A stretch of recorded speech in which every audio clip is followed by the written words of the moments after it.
Dudiane ouvrit les yeux, une brume de fumée et de poussière lui piquant les sens. La lumière était faible, filtrée à travers les débris, créant des ombres inquiétantes autour de lui.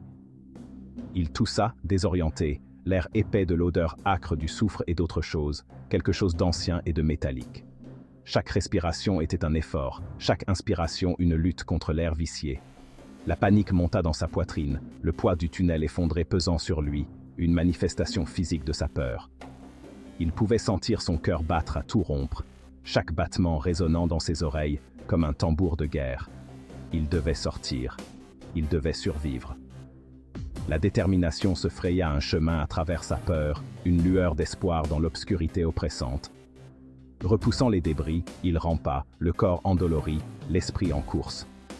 Chaque mouvement était une épreuve, chaque centimètre gagnait une petite victoire contre le désespoir. L'explosion. Le vieil homme. La chambre.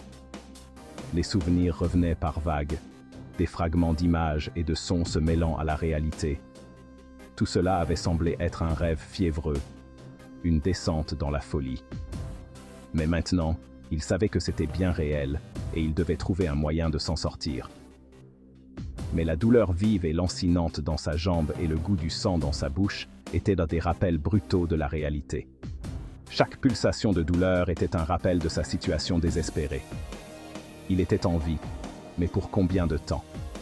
Le temps semblait s'étirer, chaque seconde une éternité dans cette chambre de secret. La chambre, faiblement éclairée par des flammes vacillantes, était en ruine. Les ombres dansaient sur les murs, créant des formes sinistres et inquiétantes. Des dalles de pierre gisaient brisées, des restes de sculptures complexes perdus dans la poussière. Chaque fragment racontait une histoire, chaque morceau était un vestige d'un passé oublié. Un lourd silence flottait dans l'air, rompu seulement par le crépitement du feu et les battements effrénés de son propre cœur. Le silence était presque palpable, une présence oppressante dans la chambre. Ses yeux, s'habituant à la pénombre, tombèrent sur un grand coffre cerclé de fer, son couvercle ouvert, répandant son contenu sur le sol. Des objets éparpillés, des fragments de secrets anciens. Poussé par un instinct de survie primaire, Dudiane se traîna vers le coffre. Chaque mouvement était une lutte, chaque centimètre gagnait une victoire contre le désespoir. Il devait trouver quelque chose, n'importe quoi, qui pourrait l'aider à s'échapper de cette tombe. Ses mains fouillaient frénétiquement, cherchant un espoir parmi les débris. Chaque respiration était une victoire, chaque mouvement un témoignage de sa volonté. La douleur et la fatigue étaient des compagnons constants, mais il ne pouvait pas abandonner. Il était Dudiane, et il ne mourrait pas ici, enterré sous les décombres des secrets d'un mort. Sa détermination était inébranlable, une flamme dans l'obscurité. Le coffre, froid et impitoyable, ne contenait ni outils ni armes, seulement des piles de parchemins friables et de livres reliés de cuir. La déception l'envahit. À quoi servirent les mots face à une telle dévastation?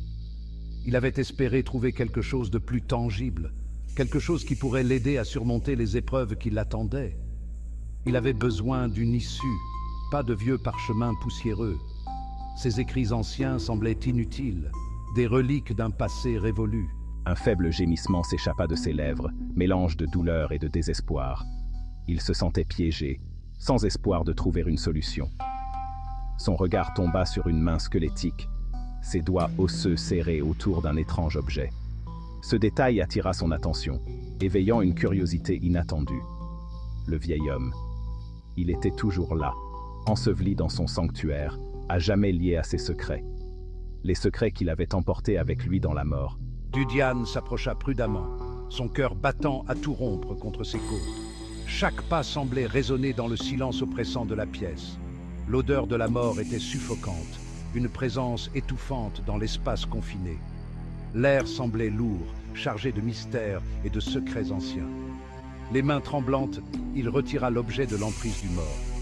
Il pouvait sentir le poids de l'histoire dans cet artefact. C'était lourd, métallique, froid contre sa peau. Un objet qui semblait avoir traversé les âges, porteur de significations oubliées. Un briquet, finement ciselé, représentant un serpent se mordant la queue, gravé à sa surface. L'Ouroboros, symbole d'éternité, du caractère cyclique de la vie et de la mort. Ce symbole ancien évoquait des légendes de pouvoir et de renouveau, des histoires transmises de génération en génération. Alors qu'il faisait tourner le briquet entre ses mains, il sentit une étrange énergie émaner de l'objet. Son regard tomba sur les livres éparpillés autour du cadavre du vieil homme. Ces livres semblaient contenir des secrets oubliés, des connaissances perdues. Alchimie. Le mot lui sauta aux yeux depuis les pages jaunies, lui parcourant l'échine d'un frisson. Ce mot portait en lui des promesses de transformation et de pouvoir, lui parcourant l'échine d'un frisson. Il se demanda si ces écrits pouvaient vraiment contenir la clé de sa survie. Il avait entendu des murmures, des rumeurs d'hommes capables de plier les éléments à leur volonté, qui possédaient une connaissance interdite aux simples mortels. Ces murmures avaient toujours semblé être des légendes, des contes pour enfants. Qui possédait une connaissance interdite aux simples mortels? Serait-ce possible que ces légendes contiennent une part de vérité? Serait-ce possible? Dudian se tenait là, au seuil d'une découverte qui pourrait changer le cours de sa vie. Les réponses qu'il cherchait étaient peut-être enfouies dans ces pages anciennes, attendant d'être révélées. La curiosité luttait contre la peur tandis qu'il attrapait un livre, ses doigts suivant le cuir usé. Ces pages détenaient la clé du pouvoir du vieil homme, des secrets qui l'avaient conduit à sa perte. Des secrets qui pouvaient potentiellement le sauver ou le détruire. Le poids de la décision pesait sur lui, lourd et suffocant. Le briquet était chaud dans sa main, un rappel tangible du pouvoir destructeur caché dans la chambre. Il avait vu ce que l'alchimie pouvait faire, l'énergie brute qu'elle pouvait libérer. L'explosion qu'il avait piégée ici était un témoignage de ce pouvoir, un pouvoir qui pouvait être à la fois séduisant et terrifiant. Une soudaine rafale de vent provenant du tunnel effondré attisa les flammes, projetant des ombres dansantes sur les murs. C'était un avertissement, un rappel de la précarité de sa situation. Le temps était compté. Il devait faire un choix. Embrasser le savoir et en risquer les conséquences, ou le détruire et affronter l'inconnu.